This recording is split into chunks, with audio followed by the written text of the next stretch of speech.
إن الحمد لله نحمده ونستعينه ونستغفره ونعوذ بالله من شرور أنفسنا ومن سيئات أعمالنا. من يهده الله فلا مضل له ومن يضلل فلا هادي له،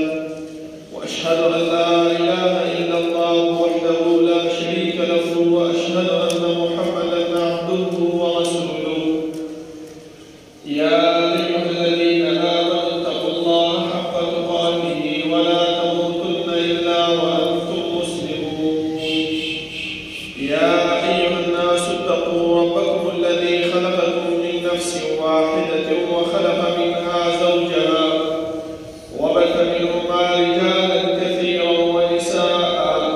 واتقوا الله الذي تساءلون به والأرحام إن الله كان عليكم رقيبا.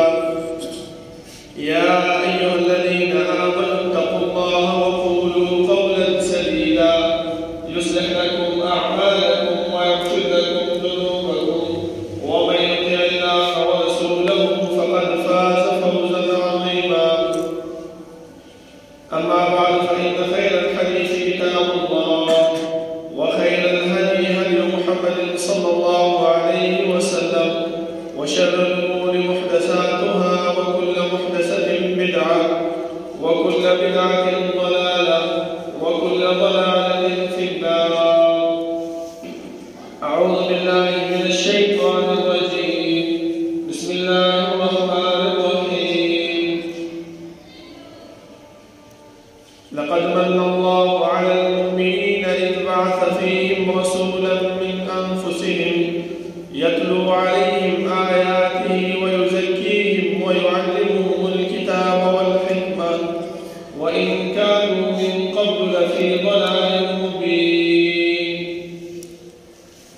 الله رب العالمين حمد وصلاة وجلال محمد رسول الله صلى الله عليه وسلم بعد الدرود والسلام بعد زمان معزز ومحترم. الله رب العالمين فضل وإحسان له چې الله رب العالمین موږ باندې بازیګرو مجلس راغاکو. ما محترم موزه حدیث کې راځي رسول الله صلی الله علیه وسلم د جمع د مون فضیلت یو روایت کې راځي 25 درجه دی، بل روایت کې راځي 24 درجه دی. نو هغه الله رب العالمین موږ باندې خپل فضل او احسان سره ورکړو. د وجه د محترم الله رب العالمین چې موږ پیدا کړیو، زمون د پیدایش مقصد هغه محمد بیکاره او عبث نو، بلکې الله رب العالمین موږ د دنیا ته د خپل عبادت او خپل بندګۍ لپاره رالیږلي. نو دا عبادت او دا بندګي څنګه وکړو، څومره وکړو، د چا په طریقې باندې وکړو، د هغې لپاره الله رب العالمین د آدم علیه السلام نه نیولې تر جناب محمد رسول الله صلی الله علیه وسلم پورې انبیاء کرام راولېږل. ځکه زما محترمو د دې انبیاءو اطاعت، د دې انبیاءو تابعداري هغه موږ باندې لازم او فرض ده. ځکه چې الله رب العالمین کله د انسانانو د پیدایش اراده وکړله، نو ملایکو ته یې وویلې، نو ملایکو ورته وویلې چې نحن نسبح بحمدک ونقدس لک، موږ ستا تسبیح او ستا تقدیس بیانوو. د نور مخلوقاتو د پیدا کولو څه ضرورت دی؟ موږ موجود یو ستا لپاره کوو. لکه په حدیث کې راځي رسول الله صلی الله علیه وسلم فرمایي لکه څنګه چې په دنیا کې کعبه ده، هر انسان د هغې د زیارت او د هغې د طواف شوقمند دی، همدغه شان په اسمانونو کې الله رب العالمین بیت معمور هغه مقرر کړی دی. هر فرشته راځي او هغه په زیارت کې د هغې طواف کوي. خو بیا ورته دا فرمایي چې الله رب العالمین اویا زره ملایکو د یو ورځې هغه بیت معمور طواف کوي، تر قیامته پورې د دې اویا زره ملایکو نمبر بیا نه راځي.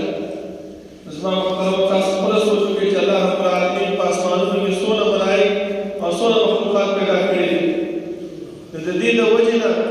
د انسانانو ضرورت نشته دی. الله ورته وویل چې اني اعلم ما لا تعلمون، زه پوهېږم په هغه څه باندې چې زه کوم کار کوم، تاسو پرې نه پوهېږئ. بیا الله رب العالمین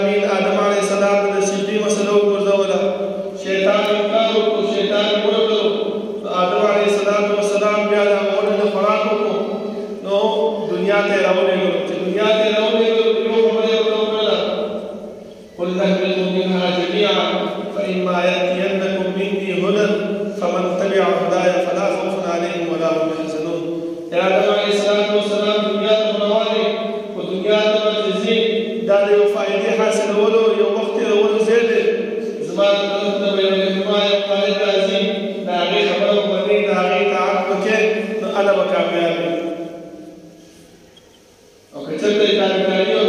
ونه کړله نو کامیابي نشته دی تر دې پورې چې الله رب العالمین خپل محبت هغه هم د پیغمبر صلی الله علیه وسلم د تابعدارۍ پورې تړلې ده دا داسې کوي چې الله فرمایي چې من یطیع الرسول فقد اطاع الله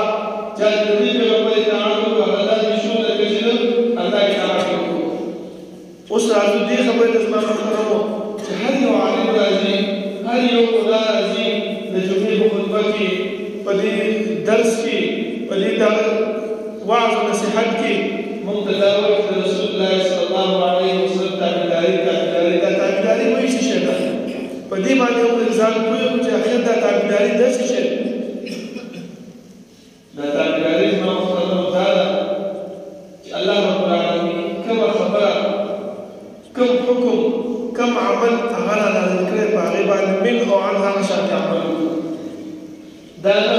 چې په حکم حدیث کې یو راغلی دی حکم په قرآن کې یو راغلی دی موږ خپل ځان ته په هغې کې تابعداري کوو هغې کې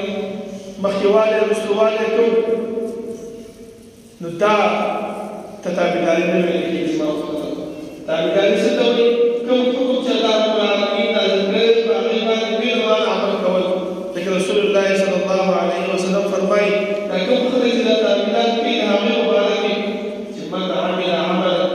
ليس عليه امرنا فهو رد یو انسان داسې دی چې یو کار کوي او په هغې باندې زموږ عمل دی زموږ حکم دی موجود دی نو پیغمبر صلی الله علیه وسلم فهو رد هغه مردود دی هغه د الله رب العالمین په نیز باندې قابل د قبول نه دی ځکه شیطان چې کله الله رب العالمین د استغفار آیاتونه را نازل کړل شیطان خفه ناست او دا وویل چې یاره ټوله ورځ موږ ځان ستړی کړو دا خلک ګمراه کړو دا د سمې لارې نه واړو دا د جنت د تګ د لارې نه واړو کوم کار باندې چې الله رب العالمین رضا کېږي د هغې نه واړو زموږ خواري زموږ بهتره برباد راوړو دوی استغفار ووایي دوی توبه وباسي نو بس خبره ختمه شي د دې شیطان په دې مجلس کې یو ورکوړی شیطان راسو ځکه رسول الله صلی الله علیه وسلم فرمایي چې غټ شیطان په ابلیس دی خو هر انسان سره ورکوړی شیطان هم تړلی شوی دی لکه دا غټ شیطان خو هر چا ته نشي رسېدلی دا ورکوړی شیطانان هم یو شیطان راپاڅېد او چې مشره ولې خفه کېږي دا خو دومره غټه خبره څه ده داسې به وکړو چې دا د ثواب او دا د ګناه عمل د ثواب نه بلکې دا د ګناه عمل دا د جهنم ته د تګ عمل دا د الله رب العالمین د ناراضګۍ عمل دا به دوی ته د ثواب په نیت باندې پېښ کړو چې کله د ثواب په نیت پېښ کړو نو دوی به دلته توبه وباسي نه به استغفار کوي نه به الله رب العالمین ته رجوع کوي او بس په دې ګناه عمل باندې به روان وي او دوی به دا وایي چې دا د ثواب عمل دی دا د نیکۍ عمل دی دا موږ کوو که نه زه تاسو ته د دې یو څو مثالونه بیانوم چې دا د ګناه عمل چې په هغې باندې رسول الله صلی الله علیه وسلم حکم نشته دی او که وي نو په هغې کې موږ څه کوو تعبیرات کوو زما محترمو ځکه الله رب العالمین د اسلام د ارکانو نه دویم رکن چې اول خو کلمه طیبه ده کلمه شهادت دی دویم رکن هغه څه شی زما محترمو هغه لمونځ دی په دې لمونځ کې چې موږ سستوالی وکړو په دې موږ کې لمونځ کې چې موږ هغه کارونه وکړو چې په هغې باندې موږ د پیغمبر حکم نه وي کړی زما محترمو دا چې تابعداري نه وي کېږي دا د هغه شیطان هغه وسوسه ده د شیطان هغه چال دی چې موږ پکې راګېرېږو او کوم چې هغه د الله رب العالمین سره وعده کړې وه چې لأزینن لهم فی الارض ولأغوینهم اجمعین ای الله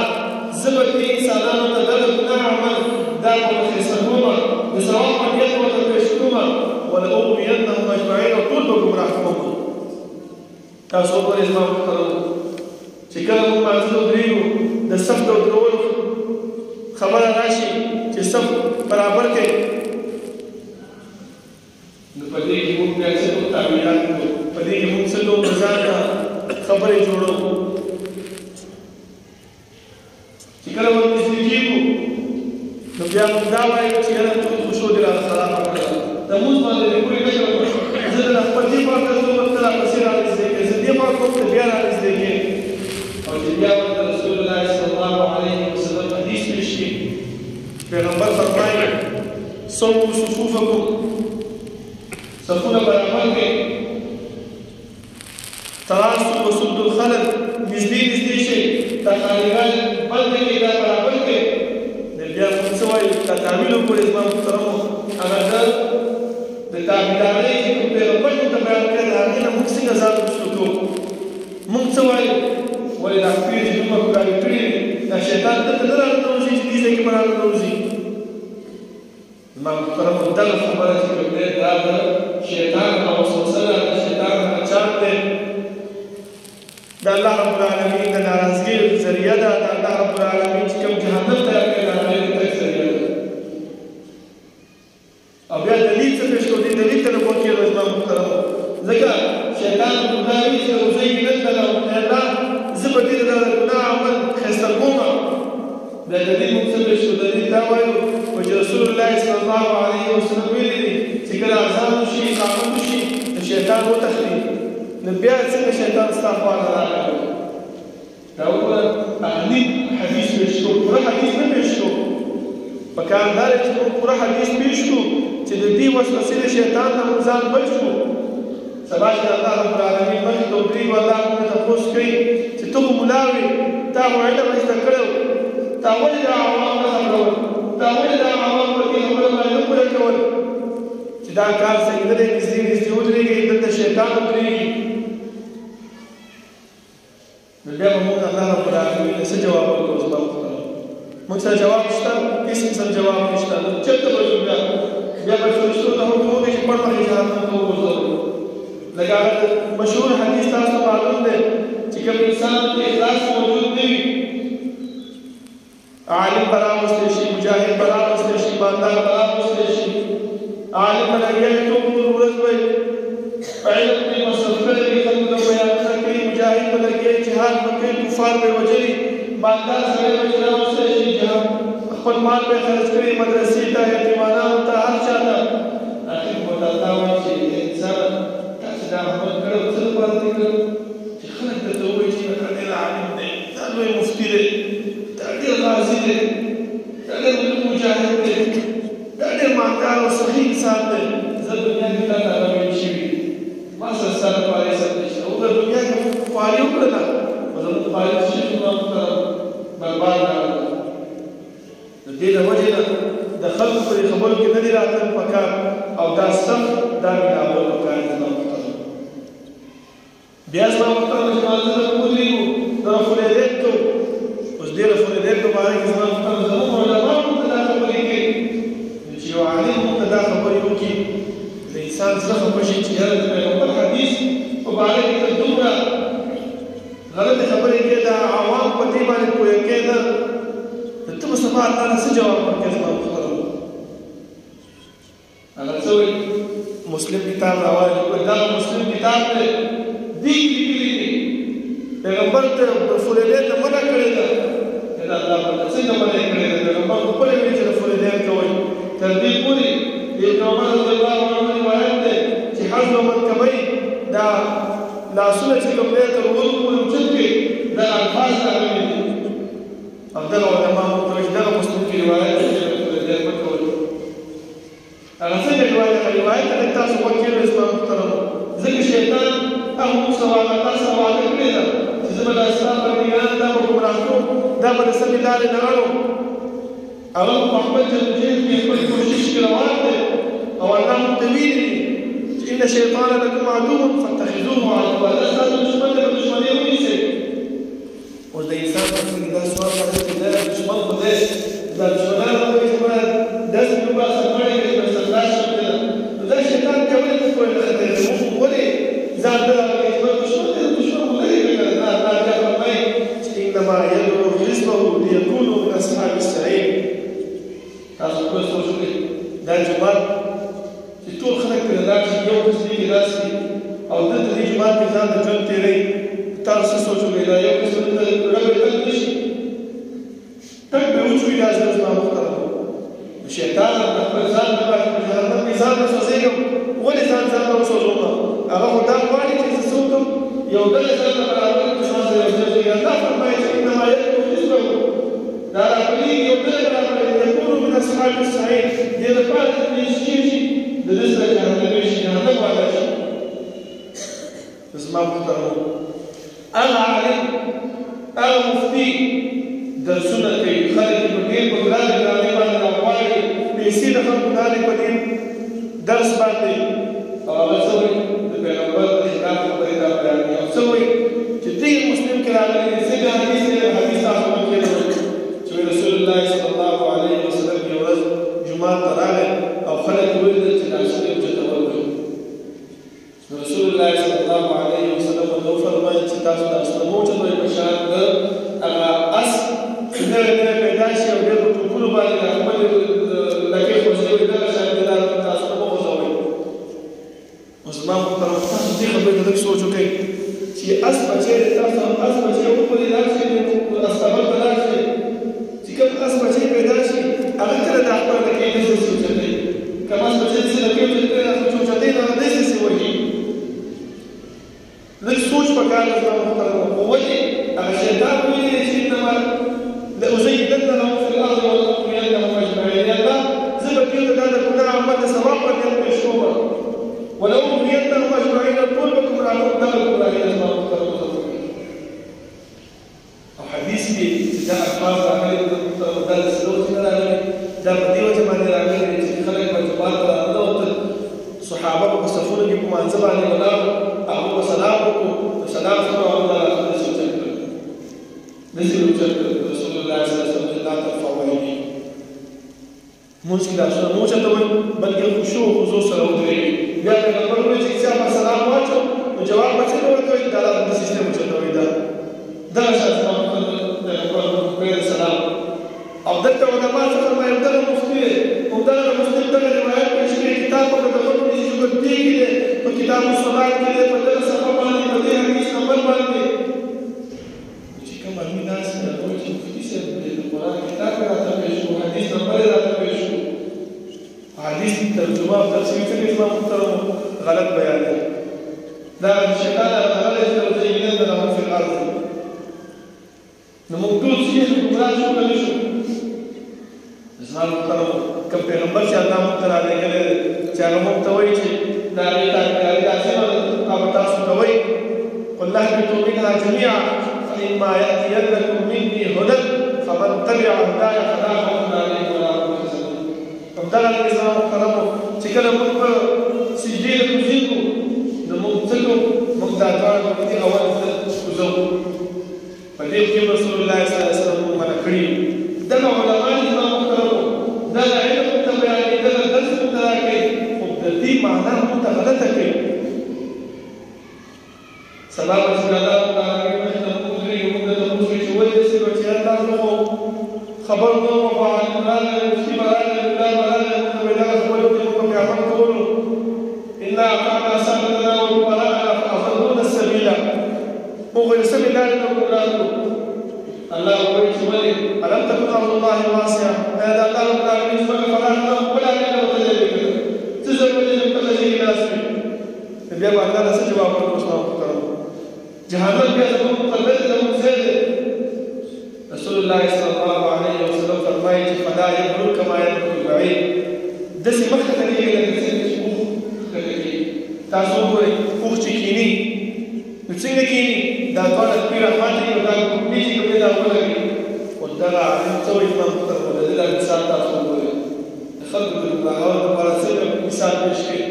خپل ځان اوچتولو دپاره، خپل مذهب د اوچتولو دپاره څه وایي؟ وایي نه که نه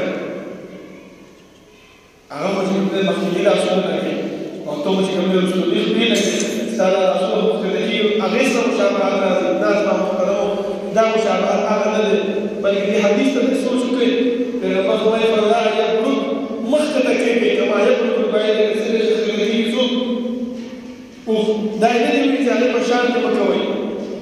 نو اوښ څنګه ښکته کېږي؟ اول دا سره پښې لګېږي، او تر چې سجدې دا سره پښې ولګېږي د رسول الله حدیث خلاف نه وکړو. د دغې لغت والاو دغه تاسو ته وګورئ، هغوی دا لیکلي دي چې د اوښ دا ګوتمۍ چې کوم دی دا مخکې خپلې کېږي زما محترم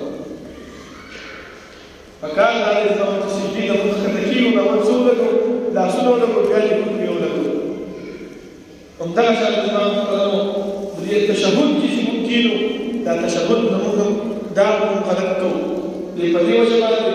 چې مونږ په دې کې دا خپل نه وباسو په دې اخري تشهد کې موږ ته رسول الله صلی الله علیه وسلم دا ودلې چې دا خپل څه کوي دا وباسي او دا په دې رسول کوي لیکن موږ دا خپل نه وباسو ولې موږ ته علماء دا خبره بیان کوي او موږ هغه خبره کوم ته پته نشته دا څه شی دی او نو موږ ته دا تاسو نو په جهالت کې روان یو شیطان په موږ باندې چې کوم خپل وسوسه ده خپل دسیسه ده خپل چل دی په هغې کامیاب دی موږ ته تاسو نه علما موږ ته بیانوي په کار دا دی زما محترمو چې د سلام ګرځولو والا مونځ چې کوم دی په هغې کې پکار دی اوس بعض علما دا دی زما محترمو چې څلور رکعتي مونځ کې دغه شپې راایستل پکار دی بعض علما دا وایي چې د دوه رکعتي مونځ کې پکار دی نه محترم تاسو دې حدیث ته وګورئ د حدیث معنا دا ده حدیث دا فرمایي چې سلام رکعت چې کوم رکعت تاسو سلام ګرځوئ هغې کې دا نه دي ویلي چې څلور رکعتي وي که دوه رکعتي وي که درې رکعتي وي هر څه وي خو چې سلام والا مونځ وي سلام والا رکعت وي په هغې کې دا خپل څه کوي زما محترمو دا به الله څخه کوي د دې له وجې زما محترمو دغه خبرې دا د لمانځه متعلق نور معاملات د دین ورشي نور د ژوند معاملات چې کوم هغې ته چې ورشي چې دا تعلیم رسول الله صلی الله علیه وسلم وکړو نو الله رب العالمین څه فرمایي بیا انعام وکړئ انعام ورته الله څه راکړي انعام الله دا راکړي فلا خوف علیهم ولا هم یحزنون داسې انسان باندې یرې په قبر کې لکه خبر تاسو وګورئ څومره کله کله موږ وکړلی شي بیا پکې لحد جوړ شي یا شک پکې جوړ شي هغې کې موږ کېني موږ د هغې د پاسه کاڼي کېني د ګاونډ د پاسه مړونو خاوره واچوي څومره ټکه تیاره شي او څومره شک او دهشت ځای وي نو الله فرمایي چې کله کوم انسان په دې پیغمبر د اطاعت پیغمبر په لاره باندې روان دی نو فلا خوف علیهم په دغه شان انسان باندې څه دی یره دی ولا هم یحزنون او نه دا غمجن دی په کوم ځای کې غمجن دی په آخرت کې به غمجن دی ولې رسول الله صلی الله علیه وسلم آخرت تذکره کوله چې آخرت داسې ورځ ده چې د قبر نه به انسان او د خپله د سنت بربنډ به راپاڅېږي زموږ مور بیبي عایشه صدیقه رضی الله عنها وفرمایل چې د الله رسوله دا په ډېر د وحشت دغه ورځ به وي چې انسان بل انسان ته ګوري رسول الله صلی الله علیه وسلم فرمایل چې ای د صدیق لورې دا داسې ورځ ده چې انسان به یو عمل ته محتاج وي یو عمل ارمان پکې چې یو عمل باندې مدام شي په دې ورځ باندې څه شي بچ شي او هغه اعمال دا چې د پیغمبر بیان کړي دي چې کله موږ د پیغمبر تابعداري وکړو هغې اتباع وکړله نو موږ به څه شو ولا هم یحزنون دغه د آخرت په ورځ باندې دغه آخرت کې به موږ بیا څه یو غمجن به نه یو فکر به راسره کوي فکر ولا موږ الله رب العالمین مخکې وشو الله چې راته وویل چې ای زما بنده دا کار دې ولې کړو یا الله تا کتاب رالېږلی یا الله تا پیغمبر رالېږلی هغه راته دا ویلي دي په هغه کتاب کې دغه لیکلي شوي ځکه مې دا تابعداري ستا کړې ده زما محترم موږ بیا په هغه ځای کامیاب یو کامران نه یو او که چېرته موږ په دې خبرو باندې عمل نه کړو نو بیا موږ کامیاب نه یو ځکه الله رب العالمین خپله فرمایي چې لقد من الله علی المؤمنین اذ بعث فیهم رسولا الله رب العالمین احسان کړی دی په مؤمنانو باندې د څه له وجې نه اذ بعث فیهم رسولا چې پیغمبر یې رالېږلی من انفسهم د دوی په شان دی څه کار یې د دوی څه ده یتلو علیهم آیاتنا موږ ته به بیانوي د الله آیاتونه والحکمه او حکمت حدیث به موږ ته بیانوي د دین احکامات به موږ ته بیانوي او هغه موږ ته بل او عن بیان کړي دي لکه د حجة الوداع په موقع باندې رسول الله صلی الله علیه وسلم چې د صحابه کرام راغونډ شو نو دا یې وویل چې هل بلغتم ما تاسو د دین احکامات ورسول صحابه وویل چې ورسوه بیا یې درې ګلتې ویلې بیا یې خبره وکړه چې اللهم فاشهد یا الله ته په دې خبره باندې ګواه اوسه او بیا یې دا خبره وکړه فلیبلغ الشاهد الغائب دا حاضر خلک دي غایب خلکو ته ورسوي او الحمدلله صحابه کرام او تابعین او تبع تابعین هغه موږ ته منو عنها دین ته رسولی دی اوس چې په هغې باندې موږ عمل نه کوو په هغې باندې موږ نه ځو د هغې په لار باندې موږ خپل زندګي نه روانو نو موږ د هغه احسان چې کوم الله موږ سره کړی دی چې پیغمبر رالېږلی دی د هغې موږ ناشکري کوو لکه دنیا کې تاسو وګورئ یو انسان چې چا سره ښېګړه وکړي چا سره احسان وکړي د چا په مصیبت کې په کار راشي نو دا چا چې په کار راغلی هغه خپل ته چې دی بد رد وایي هغه ته کنځل کوي نه بد رد وایي نه کنځل کوي هېڅ هم نه وایي لیکن څه ورته وایي کوم وخت ته زموږ د انسان څه نه شي کولی دومره خو به ویلې چې الله دې څه وکړي جزاک الله خیرا او الله رب العالمین موږ سره دغه احسان کړی چې پیغمبر راته کړی دی پیغمبر موږ ته یو خبره بیان کړې ده زما محترم زه اخر کې تاسو یو خبره کوم هغه ده چې کوم یو عالم بیان کوي کوم یو عالم تاسو درس کوي خطبه کوي د هغه عالم خبره واورئ دا نه چې ما واورئ خو بیا څوک دغه خبره رسول الله صلی الله علیه وسلم په حدیث سره وکړي که برابر یې خو ویې باندې که برابر دی د هغې نه څوک اشتغال وکړي ځکه نن سبا علما ډېر دي مفتیان ډېر دي خو هغه څه کوي د پیغمبر حدیث پیش کوي د الله رب العالمین قرآن پیش کوي خو هغه معنا تفسیر د هغې غلط کوي لکه د قرآن آیات پیش کوي زما محترم زه به تاسو ته دا ووایم چې وفي انفسکم افلا تبصرون وایي تاسو وګورئ الله رب العالمین چې ستاسو په نفسونو کې موجود دی خو تاسو ته ښکاره وکړئ ګوره دلته دیو د حضور عقیده پیش کوي چې الله رب العالمین په کوم ځای کې په هر ځای کې تر دې پورې چې ستا په جسم کې موجود دی وایي الله خپله وایي چې وفي انفسکم زه ستاسو په نفسونو کې یم لیکن محترمو تاسو چې هر تفسیر وګورئ هغه دغه خبره لیکلې ده چې دا د مخکې آیاتونو مخکې سیاق سره تعلق ساتي چې الله رب العالمین د جنتیانو د هغې نعمتونه ذکر کوي هغو د خپل قدرت ذکر کوي چې انسانه زما دومره قدرتونه دي ته دې خپل ځان ته وګوره سترګې مې درکړې دي که دا سترګې نه وي چې څه لیدلی شي غوږونه مې درکړي دي دا غوږ مې نشي اورېدلی شي ژبه مې درکړې ده هر قسم ګنده شی تریخ شی تروش شی دا مې پېژندلی شي پوزه مې درکړې ده بوی به کولی شي د پوزې د حفاظت لپاره په دې کې ویښته پیدا کړي دي چې کوم ګرد و غبار راځي هغه دا ویښته راونیسي بله مازغو ته یې نه پرېږدي دا ټول هغه علامات دي چې په دې باندې الله رب العالمین پېژندلی کېږي امام ابو حنیفه رحمه الله هم فرمایي چې یو انسان داسې دی چې د غره په څخه باندې کې ژوند تېری او یو دانې یې وغوره دی چې دعوت ورته وکړي وایي بیا به دغه انسان ته الله تپوس کوي دا سوال دا نه شي ویلی چې الله زه خو دا خبره ما داسې پته په پاڼو کې موضوع ته لکه مثل باندې ما له خو نه څوک تبلیغي راغلی دی نه څوک عالم راغلی نه څوک ملا راغلی چې ما ته یې درس کړی دی وایي الله رب العالمین ورته ووایي چې آیا تا په دې قوم کې په دې دنیا کې سوچ نه کولو چې باران وریږي شپه راځي ورځ راځي نور راخېږي نور پرېوځي